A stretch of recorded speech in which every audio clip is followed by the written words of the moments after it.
Bonsoir, ce soir je vous emmène dans des mensonges. Avec le roman sorti en mars 2022 de Séverine Chevalier, ce roman s'appelle Jeannette et le crocodile et c'est édité par la Manufacture de Livres. Un titre assez intriguant, ton accroche l'est aussi. On va commencer par le titre Jeannette.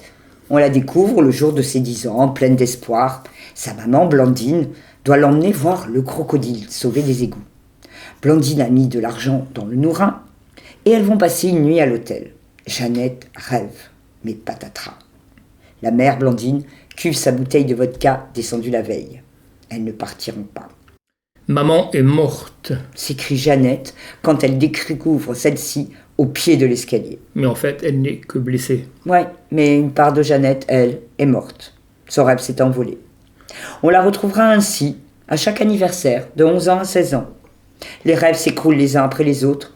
Et Blandine, la mère, qui a été un peu abstinente après son accident, va se remettre à boire. À cause d'une rencontre, Dirk, l'incarnation du mensonge. Deuxième thème. Oui, cet homme va s'immiscer dans la vie de Blandine. Elle croit encore à l'amour, mais aussi s'immiscer dans l'existence de tous les habitants de Clattes-les-Bains, la petite ville thermale qui est en complète déshérence. Les édiles aux plus humbles, les ouvriers de la seule entreprise qui reste dans la ville. Dirk, c'est l'incarnation de chacun de leurs rêves, une allégorie de leurs illusions. L'amour pour Blandine. La prospérité retrouvée de Clattes-les-Bains pour le maire. La richesse pour Eric. Des promesses. Encore des promesses. Y compris pour le jeune Robinson, qui est un ami de Jeannette et aussi son amoureux. Ah, il sait vraiment y faire, Dirk. Dirk, c'est quelque part la métaphore du capitalisme. Oui, sujet du roman, et ce roman est tout en métaphore, à commencer par le crocodile. Et puis il y a chacun des personnages, pris dans leur nasse et leur statut social. On leur fait espérer une vie meilleure, s'ils triment et courbent l'échine devant les nantis. Jeannette d'un côté, et puis il y a l'oncle, Pascal, de l'autre, on va dire un simple d'esprit.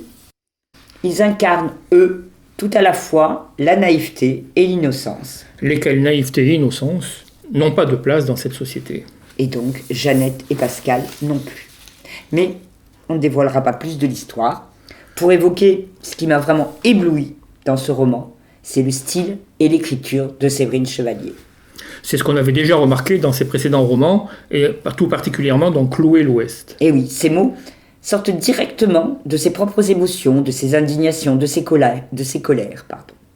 Bien sûr, elle les triture en fiction, mais que ce soit pour parler de l'addiction de Blandine, son alcoolisme, du passé de Gégé, le patron du bar du village, ou encore d'Éric, l'ami de Blandine qui est ouvrier à l'usine, elle va piocher, puiser au plus profond des sentiments de chacun de ces êtres humains.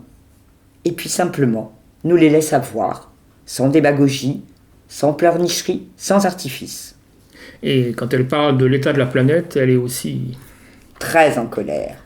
Extrait. Ma tête est la terre, et les océans à l'intérieur sont sillonnés par d'immenses cargos. Dessus des containers, des milliers et des milliers de containers avec des choses dedans. Des milliards de choses fabriquées à des endroits, puis vendues et consommées, jetées et entassées, brûlées, recyclées à d'autres. Ça ne s'arrête jamais, non. Tous ces cargos, ces containers, ces choses circulant sur la terre et dans la tête. D'autres nuits, ma tête est encore la terre, mais elle est transpercée, forée de partout pour en extraire le jus. Et ça coule, oui ça coule. Pétrole, charbon, gaz de schiste, minerais pour téléphone portable, etc. Un peu plus loin. Je ne peux rien faire, si ce n'est essayer d'écrire ce qui est là, le déposer dans le carnet. Ces mots, ce sont les mots de Pascal, qui est le narrateur d'une partie du roman. Pascal, tout à la fois psychologiquement instable et le sage de l'histoire. Et oui, ici, les fous et les poètes ont toujours raison. Bonsoir. Bonsoir.